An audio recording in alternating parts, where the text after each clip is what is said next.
All right, you guys. So, welcome to the live. So, in this video, or in this live rather, we're going to be talking about the things that you can do, or some things that you can do, so that way you could stop struggling with money. So, if you're new here to the channel, first off, I want to welcome you here to my channel.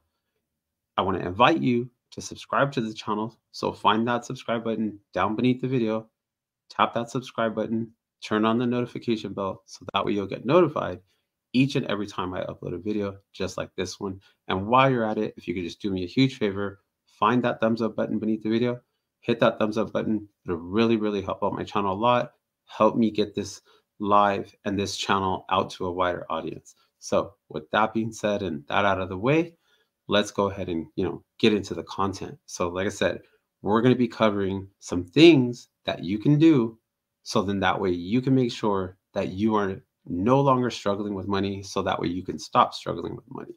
So let's go ahead and get right into it.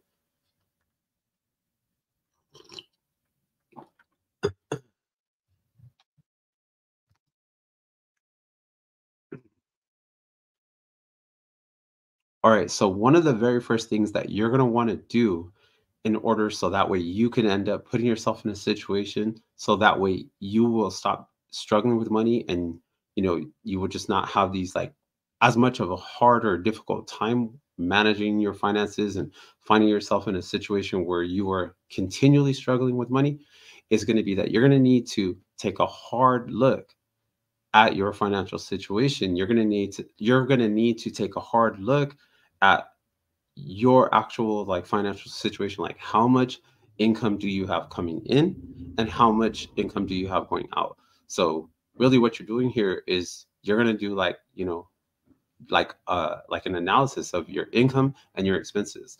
And you could do this whatever on a weekly basis, or you could do it on a monthly basis. But really when it's all said and done, what you're trying to do here is you want to look at the amount of money that you have coming in, and then what you are spending that money on, and then ultimately what your expenses are, for the week or for the month or biweekly or however you have it.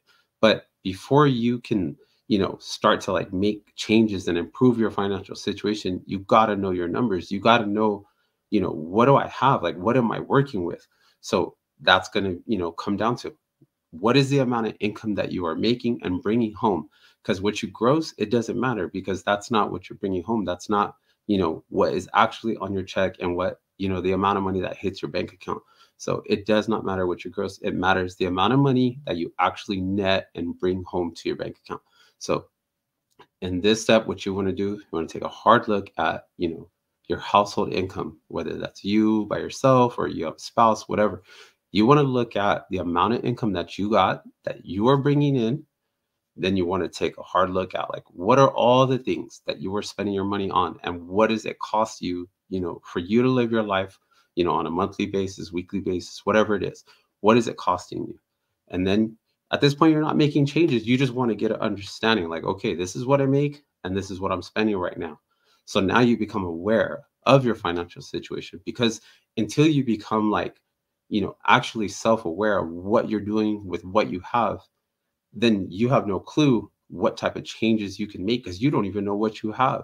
So you can't make no changes until you become aware of the situation. So, like I said, in this step, the whole goal was to just become self aware about what you're earning. And then now you know what you're earning. You're like, okay, what am I spending out of this that I'm earning?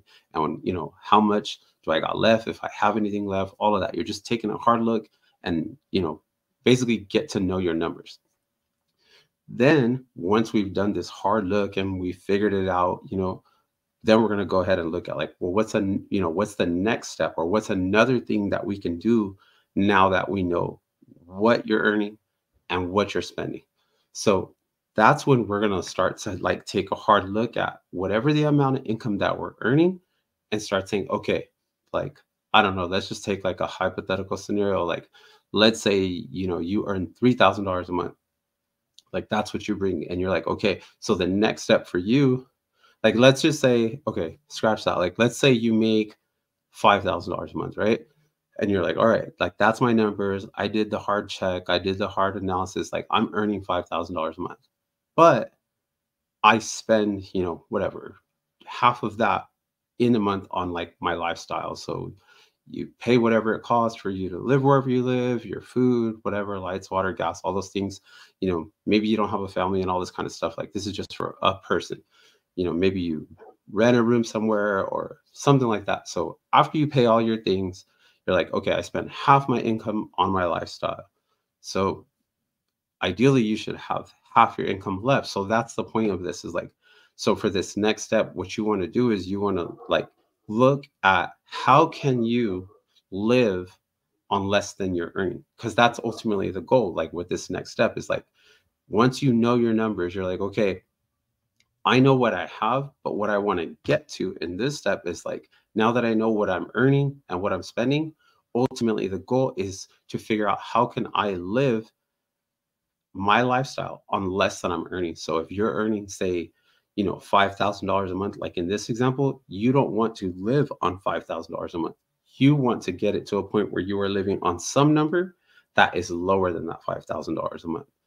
And I know that that's not exactly like an easy thing to do, because you might like in that first step, you might do a hard look at your financial numbers and you might be like, man, I'm making $5,000 a month, but I'm spending more than $5,000. I might be spending 5,500. I might be spending 6 grand.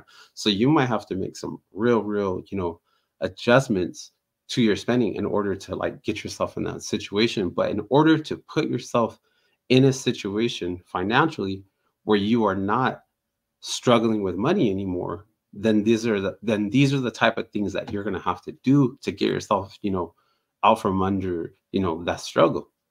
So, like I said, you got to know your numbers. And then once you realize, like, okay, this is what I make, this is what I'm spending, then you need to figure out some different ways or some things that you can do to cut down those expenses, so that way you could be living on less than you earn, because that is ultimately the goal. And the reason why we're doing that is because regardless of the dollar amount that you were earning, like you might say, well, I just need to earn more money. Like that's why I can't live on, less than I earn, because I just need to make more. I don't make enough. And it's like, yeah, I could understand why you could say that. But at the same time, like just because you make more, it's not going to make you be able to save more if you're already like spending more than you should be with the amount of income that you're making. So if you can't find a way to manage and live below the amount of money that you're earning right now, just because you make more money does not mean that you are going to be able to live below that new amount that you make. So if you go from making $5,000 a month right now and you start making $6,000 a month, there's not going to be no guarantee that you're going to be able to say, okay, now because I'm making six, I could, live on 5,500. Like there's just there's no guarantee that that's what you're going to do. Or when you go on to make 7 or 8 or 9 or 10, you're just going to end up, adjusting your spending to match the income that you're earning. So this is why it's so important, regardless of the amount of income that you're earning, that you find some way to live on less than you earn. And it's not very hard. You just find the areas that you notice that, hey, like these are not like necessarily needs. They're just things that I want. And then maybe you could replace those wants with a lesser expensive version of that thing, allowing you to be able to spend less and still get the type of thing that you want. And then ultimately, if you do that on a few different purchases, you will find out like you're cutting your cost, basically meaning you're cutting your expenses, allowing you to spend less, which means by default, you're being able to keep more. And then this is going to put you in a situation where you are going to be living on less than you earn. And this is ultimately the goal. And a really good way to do this is just look at your largest areas of expense. Like, that could be your rent, it could be your mortgage, it could be, like whatever is like your large expenses. It could be, your auto payment, it could be, your grocery spending. Those are going to be like most people's typical largest expenses.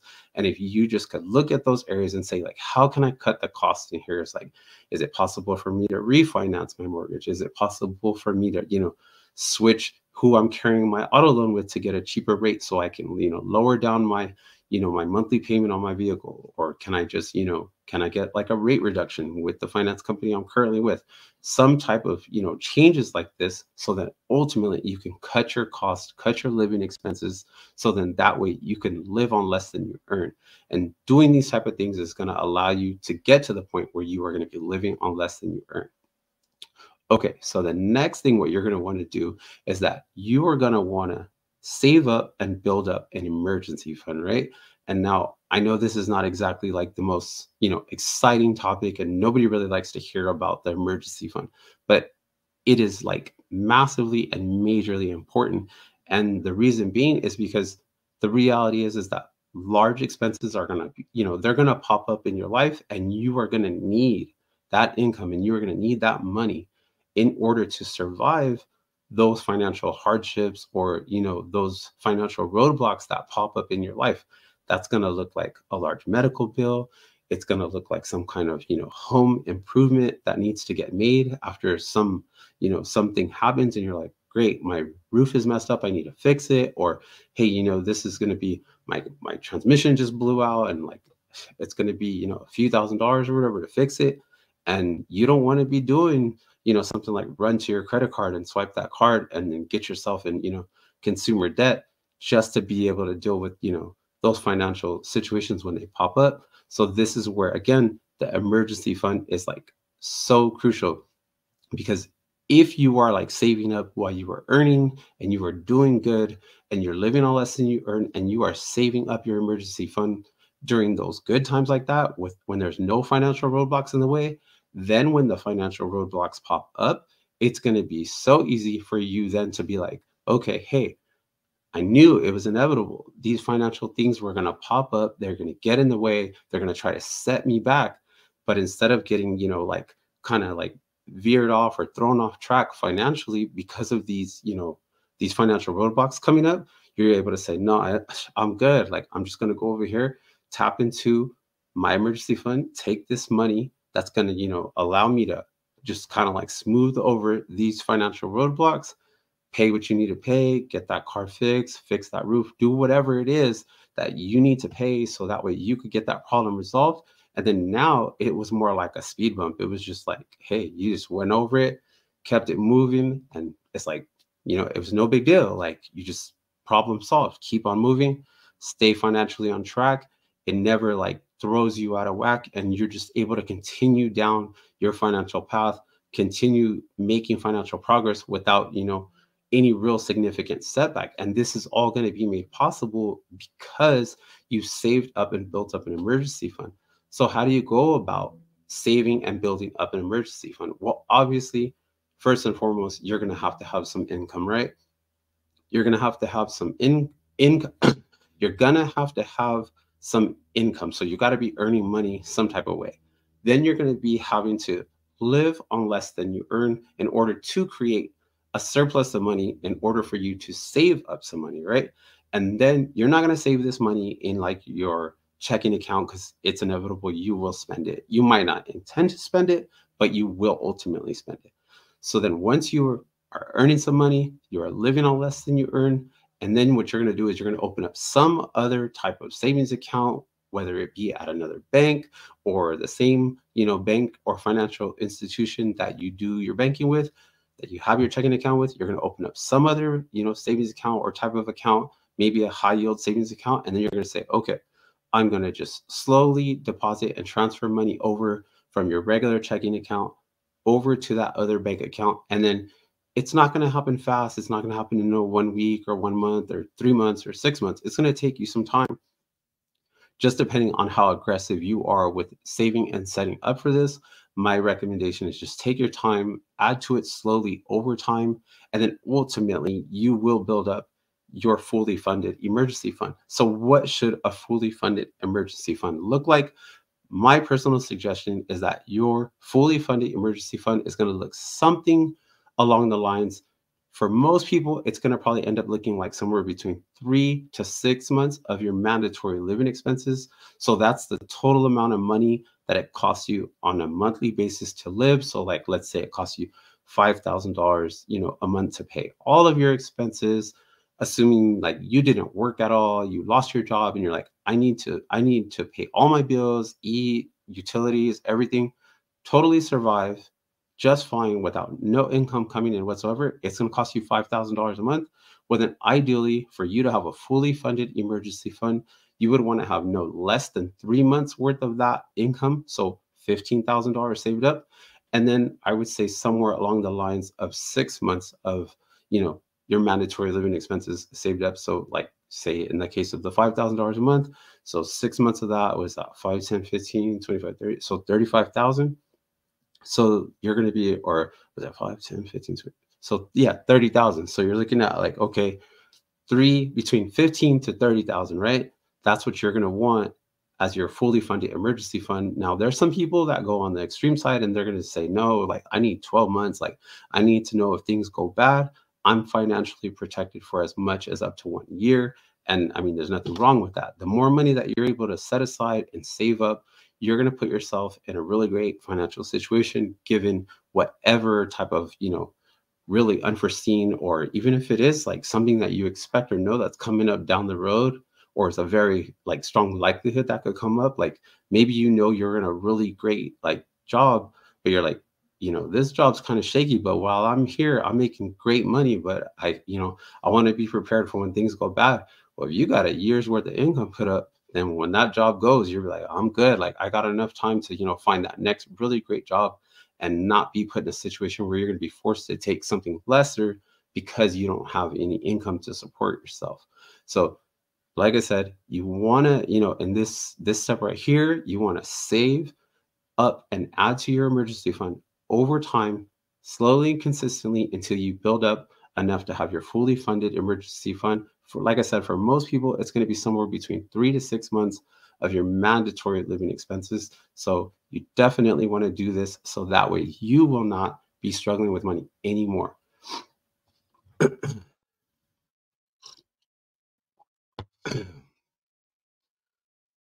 Hey, if you guys have not already hit the like button on this, man, I just want to invite you guys to hit the like button on the live. I'd really appreciate it. It helps me get this video and this live and my channel out to a wider audience. So if you're here, hit the like button on your way in. And then, or if I understand everybody can't stay in the live, the whole time. The live could be kind of long. You got lives, you got things to do. But before you go, before you check out, just hit the like button. I'd really appreciate it. And if you're not already currently subscribed to the channel, hit that subscribe button before you get out of here. And I thank you and appreciate you for spending your time here. So with that being said, let's go ahead and get into, some more of these things that you can do to make sure that you will no longer struggle with money.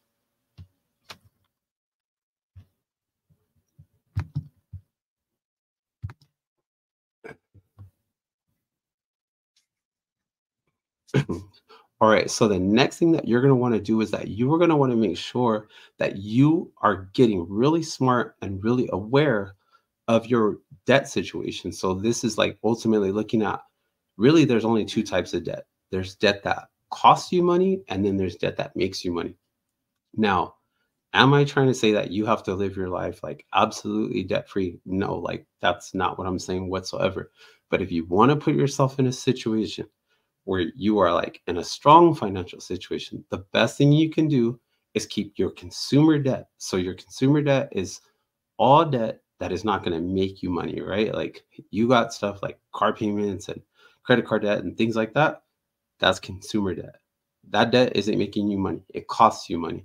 So if you want to be in a strong financial situation and you don't want to worry about money or be struggling with money anymore, you want to make sure that you are keeping that consumer debt either at a zero or a very small amount of your monthly spending, because it's just costing you money. It's not making you money. So ultimately, like it's hurting you. Now, if you're making decent money and you got a car payment and it's got a low interest rate, there's nothing wrong with that. I'm not going to tell you like, hey man, you have to hurry up and pay that car off and, all that type of stuff like that. I just don't really believe that. Like, I don't live my life that way. And I wouldn't try to tell you guys, hey, in order for you to do good with your finances or get to the point where you're not struggling with your money anymore, you have to do that. You have to live a true zero debt lifestyle. You can't never, go out and get a car or have a car payment. Like that's not what I'm saying at all. And I know that that's not the case. So I would not tell you that you need to do it.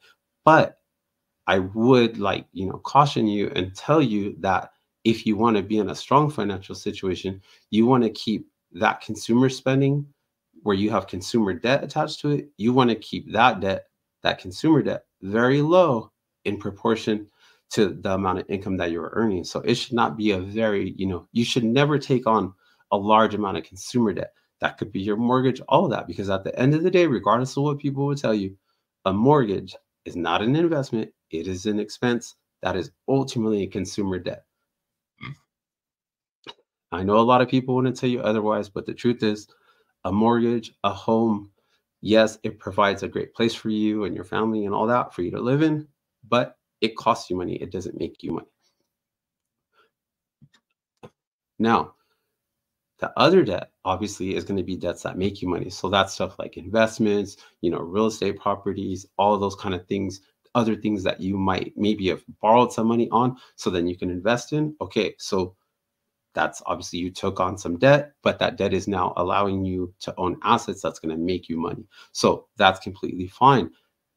But nevertheless, you don't want to take on too much because, the more debt you take on, the more risk you have. And you want to kind of minimize your risk, especially when it comes to getting into debt to take on risk. So you want to keep your consumer debt to a minimum if you want to put yourself in a situation where you don't be struggling with money any longer. So if possible, cut down your consumer debt as much as possible to put yourself in a strong financial situation.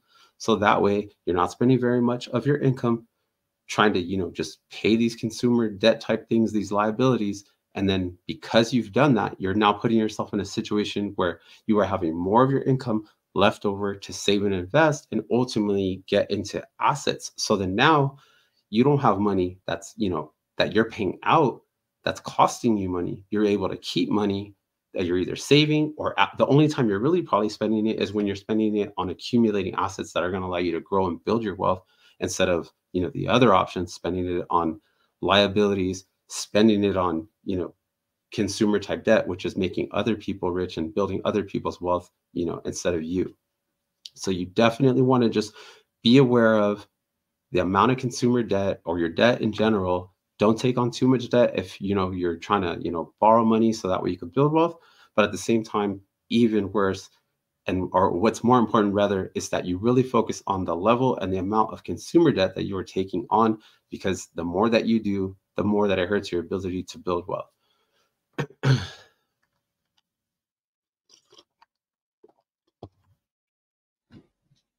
All right, so the next thing that you're going to want to do in order to put yourself in a strong financial situation so that way you can stop struggling with money is that you're going to want to look at your ability to earn income.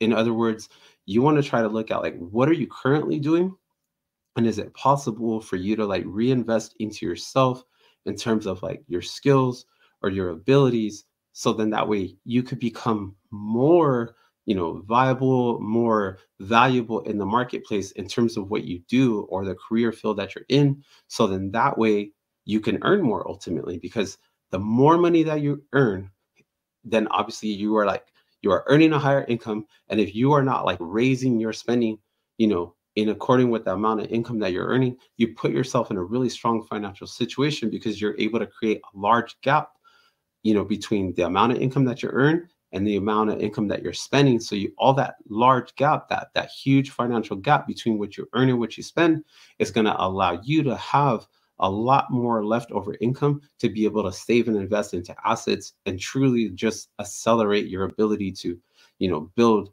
wealth and ultimately reach financial freedom. Like that is what is like the biggest thing, because if you have a good income, but you're spending everything you make, then it's like, well, there is no gap between, what you earn and what you're able to save and invest. Now, if you're able to keep that spending the same, but you're able to increase your earnings, and then you're like, okay, well, I'm able to make, a few more $1,000s a month now because I've increased my skill set. Well, now you're in a situation where you're like, hey, now there's a cushion, a financial cushion between what I earn and what I spend each and every single month. And that's going to be the thing that's going to put you in a financial situation where you're able to keep more money and then ultimately be able to save more money and invest more money into assets that are going to allow you to grow and build your wealth over time. And that's what you want. So what I want you to do is I want you to so that way you can put yourself in a situation where you're no longer struggling with money. You're going to have to look at like, what can you do to increase your ability to earn? Is that going to be taking a course? Is that going to be, you know, talking to your management at your company where you work at and like let them know like, hey, what do I need to learn so I can move to the next level? Like, what is this going to currently look like for you in your life? You know, every person's situation is going to be different.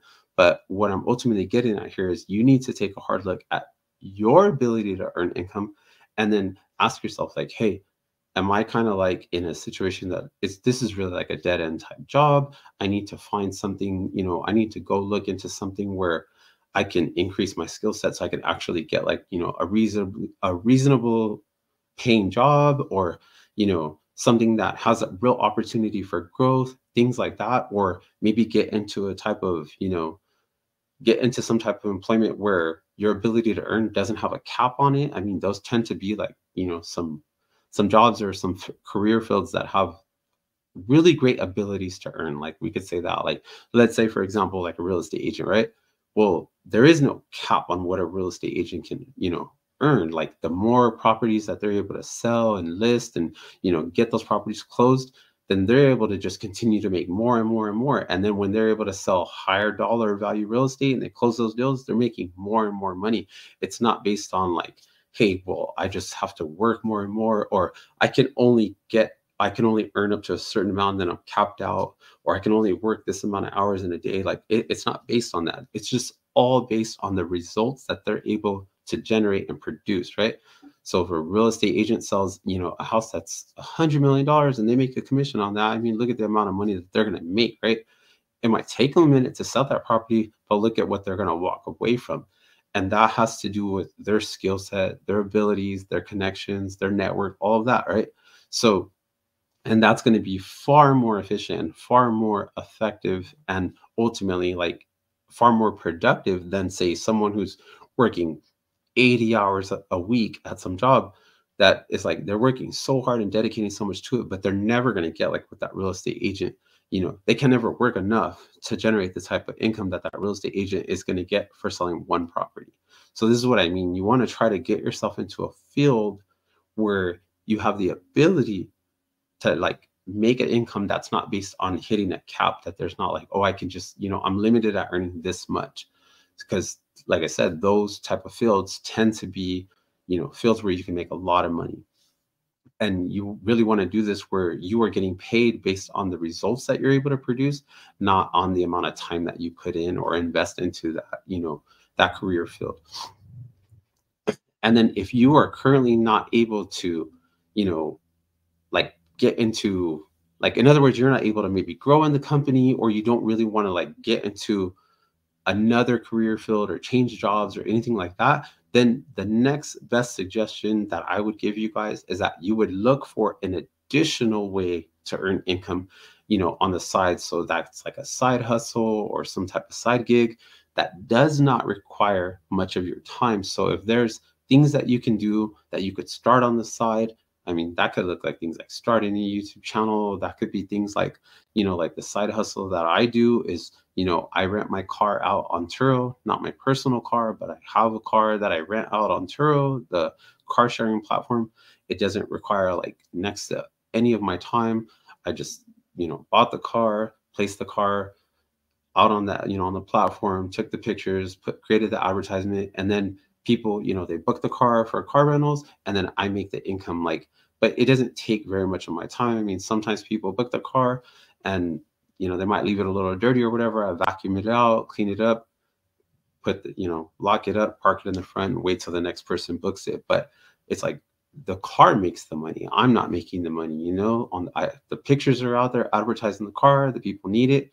They rent it. They book it. They enjoy it. It serves them, you know, the use that they need it for, and then they bring it back, and I get paid. Like I'm not getting paid for my time. I'm getting paid for being able to give someone else something that is beneficial for, you know, the use that they need. So I'm able to provide some type of value for them, and then I get compensated for that. I get paid for that, right? So I don't want to create some type of side hustle that's going to be, you know, that's going to require a lot of my time. So that's why I really like, you know, getting involved with income sources that don't require much of my time, because I already have a full-time job. I have, you know, a large size family, and it takes a lot of my time. So this is why I'm saying, like, for you guys, what you want to do is you want to look at, first and foremost, like how can you increase the value, that you're able to provide in the marketplace based on what you know how to do currently right now. How can you kind of like level up to the next level of that, and keep going and really push yourself to a situation where you are now able to get compensated a lot more than you currently are. And then if that is not really like an option, that might, require you to have to change fields or change companies or something like that, or really look like at a different way of earning, because obviously where you're at, that's just simply not, it's not working for you. So you need to look at doing something else. Then, hey, that just might be what you have to do. Or if you really like doing what you're doing and you're not wanting to make a change, then the next option would be looking at, in order for you to generate more income, you're going to need to look at some type of side hustle. And so that way you're not dedicating tons of time to making extra money. Then you need to try to find something that has a lot of leverage in it and that you're able to, make a fair, decent amount of money that is not going to require much of your time. So I would just, do a Google search or even look here on YouTube. I know that there's a bunch of content creators that make content specifically around side hustles and additional streams of income and stuff like that. And there you go. I mean, you'll find one that works for you. Start that thing. It might take a minute to get going, but once you build some momentum and you understand how that side hustle works, I'm sure you could get it to a point where you will make, a fairly decent amount of additional income. And then as you are making more, it's going to put you again in a strong financial situation where you're able to save more and keep more. And then again, that's going to allow you to have more income to be able to invest into assets that are ultimately going to allow you to build your wealth even faster and then ultimately reach financial freedom even sooner. So, hey, I hope that you guys found all of these tips that I'm sharing with you guys here that are going to help you no longer struggle with money anymore. And if you guys made it to this point in the live, drop your guys' comments down in the comment section below. Thank you guys for spending your time here with me. And if you guys would like to watch another video from me, once I post this live back as the replay, a video will pop up. Be sure to click that video, check out that other video. And if you have not hit the like button, hit the like button, subscribe if you enjoy content like this, so that way you could get notified each and every time I upload a live or a video just like this. Thank you guys so much for watching, and I will catch you guys in the next one.